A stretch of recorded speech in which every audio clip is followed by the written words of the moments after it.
dahil babawalan na po natin ang motorsiklo na pumunta sa ilalim sa mga underpass at ganoon din po hindi na po sila papayagan sa mga overpass. Walang traffic. Woo! Bawal na motor mga pre sa overpass at underpass ng EDSA. Ayan ang bagong update ng MMDA. Oh, pero teka, bago po kayo magalit, alamin nyo muna kung bakit nila ito ginagawa. May balita nga na i-renovate ang EDSA, kaya naman syempre, doon daw muna tayo sa may bike lane. Shared lane naman siya with motorcycle and bicycle lane. Kaya naman ganito ang gagawin nila dahil masyado na raw masikip ang mga lanes kung dadaan pa ang motor or sisingit pa yung mga motor by lane splitting doon sa overpass at underpass. Ang rationale naman nila dito ay para daw maiwasan yung aksidente. Tapos, ang sabi nila, pwede daw muna gamitin ang bike lane sa EDSA as a shared lane with bicycles. Ayan ang sabi ng MMDA. At yan din yung pagkakaintindi ko doon sa video. Kaya naman, pinanood ko muna yung part ng video na yun na kung saan maraming tao nagre-react na sinasabi agad na bawal yung motorcycle. Kaya bago tayo mag-react mga pre, panoorin muna natin in the entirety of the video or yung announcement. Think ahead mga pre! Shout out brain cells! Napagkasunduan po namin before pa ng June 13, aalisin muna po yung bike lane separators sa EDSA.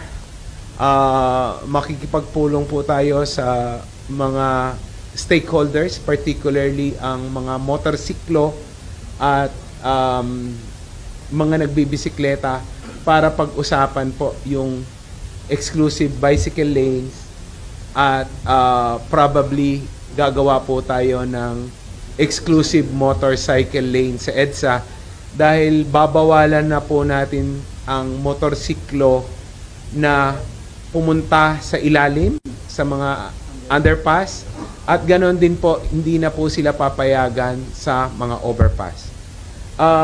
I-clarify ko lang, Sec Manny, hindi po affected pa yung mga underpass at overpass. Hindi po kasama sa gagawin. Tama, Sec Manny? Yeah, for now. Hindi muna po isasama kasi mas masalimuot po na trabaho yan, I understand. So, para po wag magpa-liko-liko yung ating mga motorsiklo na magkokos po ng accident, magkokos ng slowdown, gagawan po natin sila ng exclusive motorcycle lane sa kanan. Pero iyan po ay i-discuss pa po namin Sec Vince sa mga stakeholders sa mga darating na araw. Makikipagpulong tayo. In fact, may nakaset na po akong meeting sa mga motorcycle riding app at yung iba pa pong grupo na nagmumotor.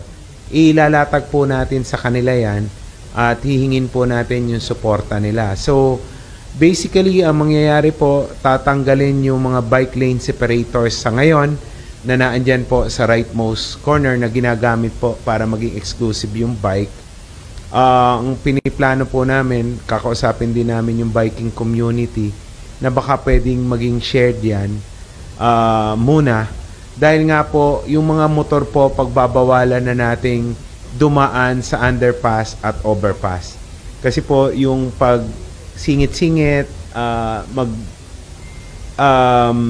liliit po kasi yung mga lanes eh. So, alam naman po natin na yung mga motor po ay nag-split ng lane, meaning dumadaan po sila sa pagitan ng mga sasakyan. So, kung masyado pong maliit yung espasyo, yan po yung pagmumulan ng aksidente na again makakadagdag sa pagbigat ng daloy ng traffic.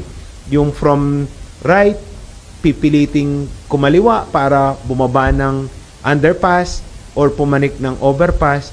Kaya po, pakikiusapan po natin sila na during construction po ng EDSA ay shared lane muna po itong bike lane, yung outermost lane, para doon muna po sila lahat for safety and traffic management purposes.